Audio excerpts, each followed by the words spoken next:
Bienvenue à l'Exponentialiste. Je suis heureux de te retrouver cette semaine. Nous parlons aujourd'hui de comment affronter ce mur.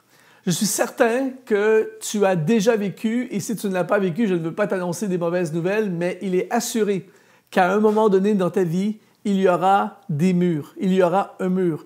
Et peut-être qu'au moment où tu regardes cette émission, tu fais face à un mur dans ta vie. Les murs sont inévitables. Il y aura à différentes périodes de notre vie où on va arriver face à cette forteresse parfois qu'on a l'impression qu'il est impossible à franchir. Comment faire pour aller plus loin? Et beaucoup de gens se découragent face à leurs murs. Beaucoup de gens abandonnent devant les murs. Beaucoup de gens perdent le contrôle devant le mur. Beaucoup de gens même remettent tout en question. Et peut-être que tu es dans cet état d'esprit. Eh bien, tu es au bon endroit, l'exponentialiste. Aujourd'hui, on va voir à quel point ce mur est connecté à notre destinée. On va parler aujourd'hui d'un personnage que j'admire et que j'aime énormément dans la Bible qui s'appelle Josué. Et on connaît, si tu as déjà lu la Bible, tu as déjà entendu parler de cette histoire de Josué et le mur de Jéricho. Ce qui est fou dans cette histoire, c'est que ce qui était l'obstacle infranchissable pour Josué, ce mur qui semblait tellement décourageant, est en fait l'élément qui a rendu Josué célèbre. Le mur de Jéricho, dans le fond, est devenu comme une méga bénédiction dans l'histoire d'Israël et dans la vie de Josué. Et c'est pour ça que je veux te dire aujourd'hui, je veux déclarer sur ta vie que ce mur ne pourra pas t'empêcher d'accomplir ta destinée et de découvrir l'autre chose qu'il y a derrière ce mur. Et on va regarder ensemble comment on fait pour affronter ce mur, comment on fait pour surmonter ce mur. Et la première chose qu'il est important de comprendre aujourd'hui, c'est qu'il ne faut jamais retourner en arrière. On va lire ensemble un texte dans le livre des Nombres, au chapitre 14 et au verset 3, qui dit « Pourquoi l'Éternel nous fait-il aller dans ce pays où nous tomberons par l'épée, où nos femmes et nos petits-enfants deviendront une proie? Ne vaut-il pas mieux pour nous retourner en Égypte? » Et là, ici, c'est comme si on retourne dans le passé, 40 ans avant l'événement que Josué va vivre face à la forteresse de Jéricho. En d'autres mots, Josué avait déjà fait face à ce défi. Le problème, c'est que tous ceux avec qui il était ont paniqué et ils ont eu une réaction que souvent les gens vont avoir face au mur, c'est-à-dire faire demi-tour, retourner en arrière. Je veux déclarer ceci aujourd'hui pour toi et moi. Avec Dieu, on ne retourne jamais en arrière. Pourtant, le réflexe naturel, tu as certainement déjà vécu ça, moi je l'ai eu plein de fois dans ma vie, ce réflexe. On a souvent un réflexe quand ça devient difficile, quand on est bloqué devant un mur, que ce soit un mur financier, que ce soit un mur spirituel, que ce soit un mur matériel, un mur à ton travail, dans ton business, dans ton ministère. Je parlais récemment avec quelqu'un dans le ministère qui me partageait, il dit « J'ai aucune idée comment je peux surmonter ce mur. » Et il y a des fois, tu te sens vraiment dépassé et le réflexe naturel, souvent, c'est demi-tour. Le réflexe, c'est on retourne en arrière. Mais je veux déclarer aujourd'hui, avec Dieu, on ne retourne jamais en arrière. Dieu ne va jamais nous faire retourner en arrière. Il nous fait toujours progresser. Et c'est pour ça aujourd'hui, même si tu ne comprends pas comment tu vas faire pour surmonter ce mur, même si tu es dépassé et tu regardes ce mur et tu n'as aucune idée comment tu vas le franchir, je veux déclarer aujourd'hui, nous ne retournerons pas en arrière. Tu ne vas pas retourner en arrière puisque ce n'est pas une option. Avec Dieu, c'est toujours vers l'avant. Et le pays promis n'est pas en arrière. Ce n'est pas en Égypte. Le pays promis est en avant, mais il y a un mur. Et aujourd'hui, on se dit, mais comment on va faire pour le surmonter? À partir du moment où retourner en arrière n'est plus une option, eh bien, la seule option qui reste, c'est soit de rester là où on est, ou soit d'affronter le mur. Et c'est pour ça que tu ne dois pas te décourager, parce que Dieu ne veut pas que tu retournes en arrière. Ce n'est pas une option. Donc, tu élimines souvent, quand je ne sais pas quoi faire face à une situation, je fonctionne par élimination. Et à la fin, je fais ce qui reste. Et là, on a éliminé l'option retourner en arrière. Maintenant, laisse-moi te proposer une deuxième option, c'est toujours avancer. Avec Dieu, on avance toujours. Dans Josué, au chapitre 6, au verset 3, Dieu dit « Faites le tour de la ville ». Et l'une des choses que j'aime avec Dieu, c'est qu'il parle toujours. Quand on a besoin de réponse, il parle toujours, mais Dieu ne donne jamais trop de détails. Et ici, tout ce qu'il leur dit, c'est « Faites le tour de la ville ». En d'autres mots, avancez. Et Josué fait face à l'incertitude totale.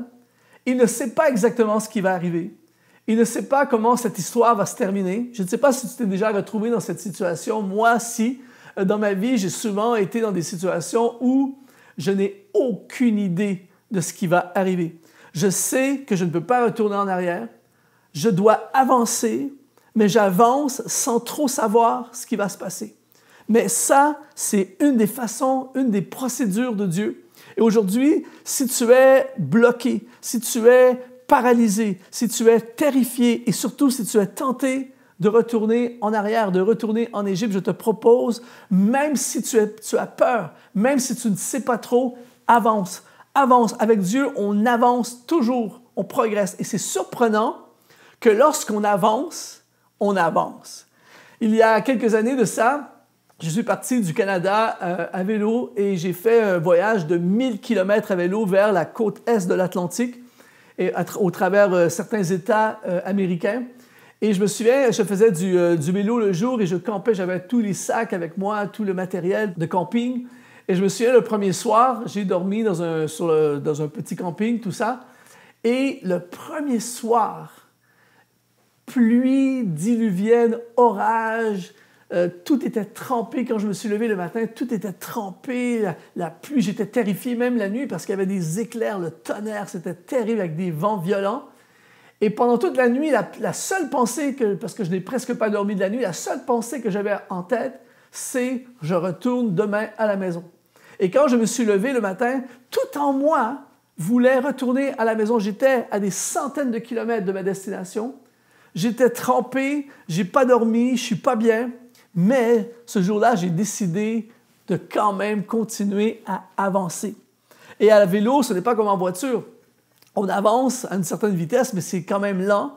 Mais après 2-3 jours, j'ai réalisé qu'à chaque fois que j'avance, je m'éloigne d'où je viens. Et c'est surprenant que si tu fais 80, 100, 120 km par jour, 5 jours plus tard, tu es à 500 km. Et là, j'ai compris que quand tu avances, tu progresses vers quelque chose, même si tu ne le sens pas, même si c'est difficile, tu n'arrêtes jamais d'avancer. Aujourd'hui, j'aimerais te proposer, mon ami, d'avancer. Il dit « fais le tour de la ville ». Il n'a pas dit que ça serait facile, il n'a pas dit exactement tout ce qui va se passer, mais il dit « fais le tour de la ville ». Et j'aimerais te dire aujourd'hui, continue à te battre, continue tes études, continue ton ministère, continue à t'accrocher, continue à croire, continue à être fidèle dans ce que tu fais, même si tu ressens rien, même si tu vois rien, continue à avancer. Troisième élément pour affronter et triompher de ce mur, c'est ne pas l'affronter seul. Dans Josué, chapitre 6, au verset 3, il est écrit « Faites le tour de la ville, vous tous les hommes de guerre. » Et là, c'est intéressant que Dieu n'a pas envoyé Josué seul. Il n'a pas dit « avance seul, débrouille-toi seul, fais le tour de la ville seul ». Non, il dit « faites le tour de la ville, vous tous les hommes de guerre ». Et il y a une leçon extrêmement puissante. Josué, 40 ans auparavant, lorsqu'il va partir explorer le pays, même chose, il va partir avec Caleb, il ne va pas partir seul explorer le pays. Et je veux t'encourager aujourd'hui à trouver autour de toi des hommes de guerre. Trouve autour de toi quelqu'un ou quelqu'un avec un S au pluriel. Trouve des personnes autour de toi avec qui tu vas pouvoir affronter le mur. Il y a des murs que nous ne pouvons pas surmonter seuls. Il n'y a aucune honte de demander de l'aide à quelqu'un. Il n'y a aucune honte de demander conseil à quelqu'un.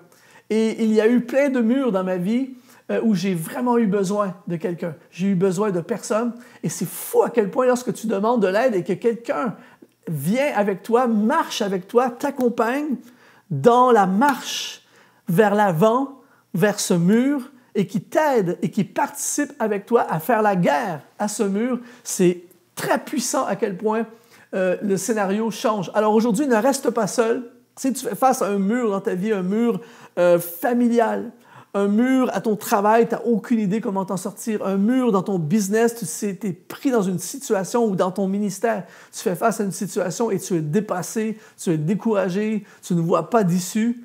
Trouve-toi des hommes de guerre, trouve des coéquipiers, trouve un frère, une sœur, trouve quelqu'un qui va t'aider. Et quand on marche avec quelqu'un, il y a une force, il y a un courage, on s'encourage. J'ai fait des randonnées en haute montagne plusieurs fois dans le passé. Et quand tu es avec quelqu'un, il y a des fois que c'est moi qui t'encourage et d'autres fois, c'est lui qui m'encourage. On appelle ça en haute montagne des compagnons de cordée. Et quand tu as un compagnon de cordée, on est attachés ensemble et nos vies dépendent l'un de l'autre et on se soutient et on travaille ensemble. Je crois que l'une des meilleures façons pour triompher de ton mur, c'est d'avoir avec toi des hommes de guerre, d'avoir avec toi des compagnons de guerre. Trouve-toi des personnes, n'affronte pas ton mur seul. Et la quatrième façon de triompher de ce mur, c'est fais confiance à Dieu. Dans Josué, chapitre 1, verset 3, un passage tellement encourageant, je prie qu'il puisse t'encourager aujourd'hui. Il dit, c'est Dieu lui-même qui parle à Josué avant qu'il affronte ce défi, le défi de sa vie. Il dit, tout lieu que foulera la plante de votre pied, je vous le donne, comme je l'ai dit à Moïse. Vous aurez pour territoire depuis le désert du Liban. Et là, il explique tout le territoire qu'il va avoir. Et là, il dit au verset 5, c'est de la bombe. Et je te confie, je te donne ce passage à toi aussi aujourd'hui. Il dit, nul ne tiendra devant toi tant que tu vivras. Et Dieu dit, je serai avec toi. Imagine Dieu de l'univers qui te dit, je serai avec toi, comme j'ai été avec Moïse. Je ne te délaisserai point et je ne t'abandonnerai point. Et cette parole, elle est pour toi aujourd'hui. Je crois qu'il n'y a pas de hasard. Je crois que si tu es en train de regarder ce message en ce moment, si tu es en train de visionner ce message, c'est que Dieu veut te parler et Dieu te dit aujourd'hui, fais-moi confiance. Je serai avec toi. Je ne te délaisserai point et je ne t'abandonnerai point. Et celui qui dit ça est celui qui est toujours fidèle à ses promesses. Il y a des gens dans nos vies, malheureusement, ça nous est tous arrivé, des gens qui nous ont fait des promesses et qui nous ont déçus. Moi, ça m'est arrivé à quelques reprises dans ma vie, on m'a promis et on m'a déçu. Et probablement que moi, je l'ai peut-être fait à d'autres personnes également. Mais Dieu, lui, jamais, quand il dit quelque chose, il l'appuie. Il appuie à 100%. Donc, si tu es face à un mur en ce moment, si tu es face à une impasse en ce moment, Dieu te dit d'avancer, de lui faire confiance parce qu'il ne va jamais t'abandonner et jamais te laisser tomber. On connaît l'histoire pour ceux qui ont déjà lu la Bible. Si tu n'as jamais lu la Bible, eh bien, la Bible dit qu'après avoir fait le tour de la ville pendant 7 jours, tout à coup, un miracle est arrivé. Parce que quand Dieu parle, il va toujours accompagner ce qu'il dit par des miracles. Et la Bible dit que les murailles se sont effondrées et ils se sont emparés du pays. Je ne sais pas quand, mais ton mur va tomber. Je ne sais pas comment ça va se passer, mais ton mur va tomber. Pourquoi? Parce que Dieu l'a dit, Dieu est fidèle. Et aujourd'hui, tu ne vas pas faire demi-tour, tu ne vas pas retourner en arrière, tu vas, par la grâce de Dieu, tu vas avancer et quelque chose va arriver. J'appelle sur ta vie l'effondrement de ce mur qui t'empêche de prendre possession du pays promis. Et dans le nom de Jésus, tu vas prendre possession du pays que Dieu a pour toi. Et justement, j'aimerais t'offrir une formation qui va t'aider à prendre possession des promesses de Dieu pour ta vie. C'est une formation gratuite pour le succès de ta destinée. Regarde dans le lien qui apparaît ici dans exponentiel.net/gratuit. C'est une formation pour t'aider à prendre possession des promesses de Dieu pour ta vie. Ici Luc Dumont. Merci d'avoir été là. Sois exponentialisé.